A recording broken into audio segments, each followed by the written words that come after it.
Mr. Jason Unruhe, you're on air. Please tell me your reading of today's developments. I think these are very significant. These are sending a very clear message. For decades, essentially the West, the imperialist powers, have attempted to hold back Iran, try to withhold information, withhold technology, withhold needed aid, and made countless attempts to sabotage the country, sabotage its economy. We recall several, maybe only 2009, I believe it was 2009, when Israel sent Mossad assassins in to kill Iranian nuclear scientists. So there has been a very clear campaign to try to destabilize and destroy Iran, not just on an economic level, but on an academic and technological level as well. What this launch does is send a very clear message to that same community: you have not stopped us. We have continued to develop. We have continued to reach new heights in scientific achievement, despite everything that you have done to sabotage us in our development. Now, it's very easy for the United States and the other advanced nations who plunder the world's resources, often draining much of the brain power from other countries, to make these kinds of achievements. And when you have that kind of resources, you can do it.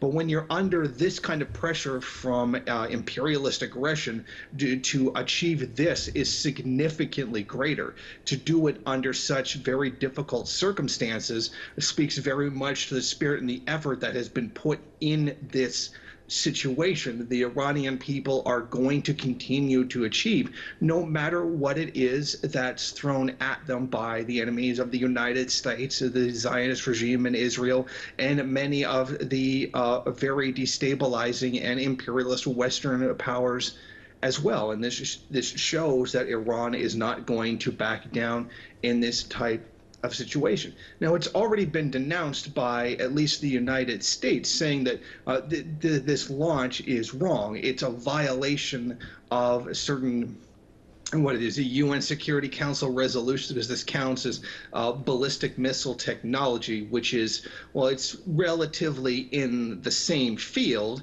There is really no restriction in that regard. This does not violate any standing international law. But of course, the United States hopes that much of the public will simply accept this notion as somehow being valid, that Iran is breaking the law or violating some kind of treaty or agreement or punishment that frankly doesn't even exist. This is the knee-jerk kind of angry reaction to someone that they have always been, frankly, at odds with, have attempted to destroy, making such an achievement. The United States cannot stand this. They don't like it.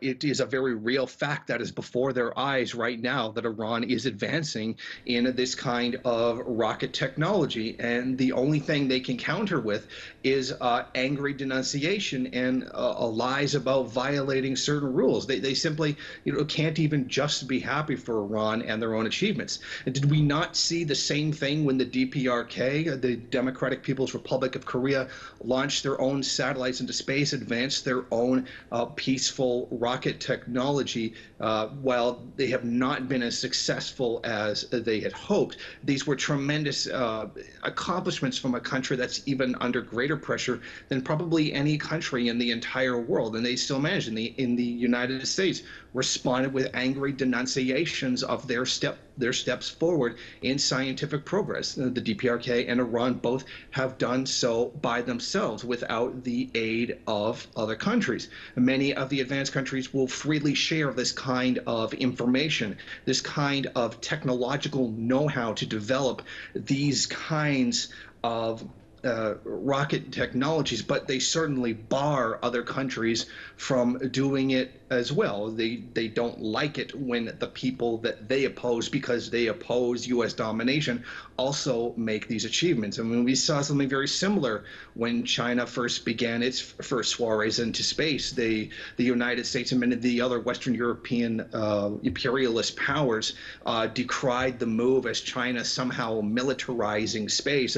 This was a threat to humanity, that other people were managing to accomplish what so few countries in the world have. I mean, it's frankly it's insulting to the intelligence of a lot of people. It's insulting to the dignity of the people in these countries who have put forth the effort to make these scientific advancements, to step forward in these situations, not even just from some kind of baseline, but from such a disadvantaged position to make these accomplishments. It's very insulting to these people to do so. This is a magnanimous day. This is a huge day for Iran to make this kind of achievement, just as it was for the DPRK, one that should be celebrated. And yet it is scorned by many in the international community because they simply cannot stomach the idea of Iran standing out on its own, determining its own destiny, beginning the first steps of the exploration of space. And we see a kind of that same mentality by many of the by primarily by the United States, that somehow space is their domain. They landed on the moon, therefore they are the owners of space, and that anybody else entering that kind of territory is somehow a threat. I mean, this is simply nonsense. Yeah, that's a very interesting comment.